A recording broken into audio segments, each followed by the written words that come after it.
The sound of rain tapped softly against the tall windows of the Hartman Design Studio, a modest but thriving architectural firm tucked into the bustling streets of Portland, Oregon.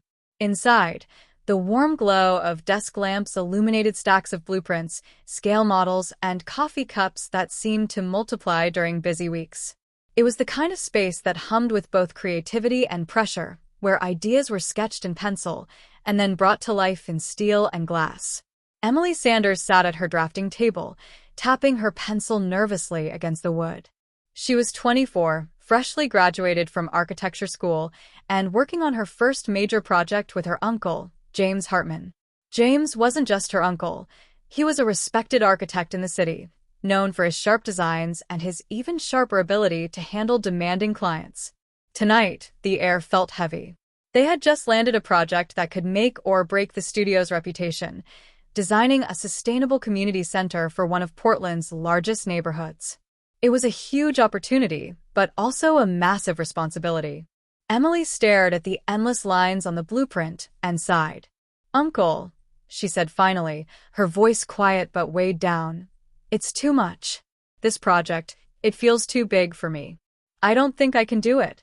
James looked up from his own desk, glasses perched on his nose, and studied her with a mixture of patience and concern.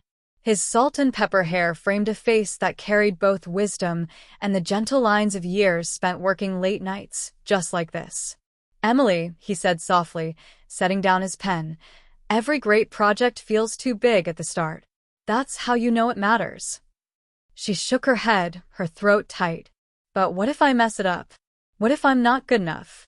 Everyone's counting on you, and I don't want to be the reason you fail." James stood and crossed the room, pulling a chair beside her. He leaned over the blueprint, his hand resting gently on the paper as though grounding her racing thoughts. "You're not alone in this. I didn't bring you on because you're my niece. I brought you on because you're talented and because I trust you. You've got ideas I've never even considered. That's exactly what this project needs." Emily blinked back the sudden sting in her eyes. She wanted to believe him, but doubt had a way of creeping in louder than reassurance.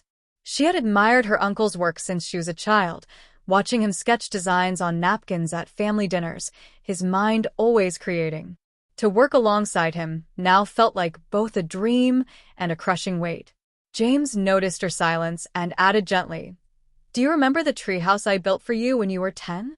Emily let out a small laugh despite herself. "Yeah, you drew up actual blueprints for it. Mom thought you were crazy." He smiled. "And who added the idea for the skylight?" "I did," she admitted quietly.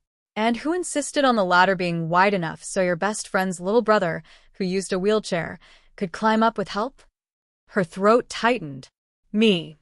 James nodded. "Exactly. Even then, you were thinking bigger than yourself. You already had the heart of a designer. That's why I believe in you now." The rain outside grew heavier, drumming against the windows like applause for his words. Emily stared at the blueprint, tracing the lines with her eyes. Maybe he was right. Maybe the fear meant she was pushing herself in the right direction. For the next few weeks, the studio became their second home. They spent long nights surrounded by coffee cups and sketches, arguing over details and laughing over mistakes. Sometimes they clashed, Emily's bold ideas against James's cautious pragmatism, but somehow, they always found a middle ground. One night, after hours of work, Emily leaned back and groaned. "Uncle James, this is exhausting. How do you do this year after year?" He chuckled. "With a lot of caffeine and a stubborn streak. But mostly because I know every project can make a difference. That's what keeps me going." Emily studied him. "Do you ever get scared that something won't work out?" "Every time," he admitted. "But I've learned fear doesn't mean stop. It means pay attention. And it usually means you're on the right track." Her chest ached with both admiration and love for him. Not romantic love, but the deep, steady kind reserved for someone who had been there all her life. James wasn't just an uncle. After her father passed away when she was 12, he had stepped in as a steady presence. He came to school plays, fixed broken bikes, and never let her feel like she was missing out on having a father figure. This project was more than work, it was a continuation of the bond they had always shared. As the deadline approached, tension in the studio grew. The client wanted big results, city officials were asking tough questions, and every mistake felt amplified. One night, after a particularly harsh meeting, Emily sat at her desk with tears slipping down her cheeks. James walked in quietly, setting a cup of tea beside her. "Rough day." She nodded, unable to speak. He sat beside her, letting the silence stretch. Finally, he said, "Emily, I know this feels overwhelming, but you're stronger than you think. Don't let one bad meeting convince you otherwise." She wiped her eyes and whispered, "Uncle, it's just too much." James placed a hand on her shoulder, steady and reassuring. "Then let's carry it together. That's what family does." Those words stayed with her. They fueled her through the final weeks, through nights of sketch revisions, through mornings where exhaustion weighed heavier than coffee could fix. And when presentation day arrived, Emily found herself standing beside James in front of a room filled with city officials, community leaders, and clients. Her heart pounded as she presented her section, the sustainable playground design, inspired by the treehouse from her childhood. She spoke about accessibility, about creating spaces for all children to belong.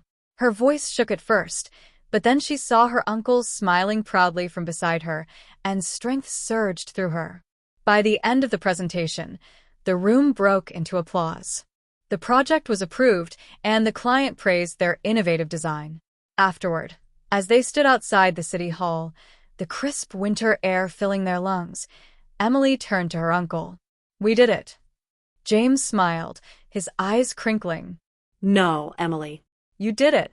I was just lucky enough to stand beside you." Tears filled her eyes again, but this time they were tears of relief, of joy, of pride. "Thank you for believing in me when I didn't."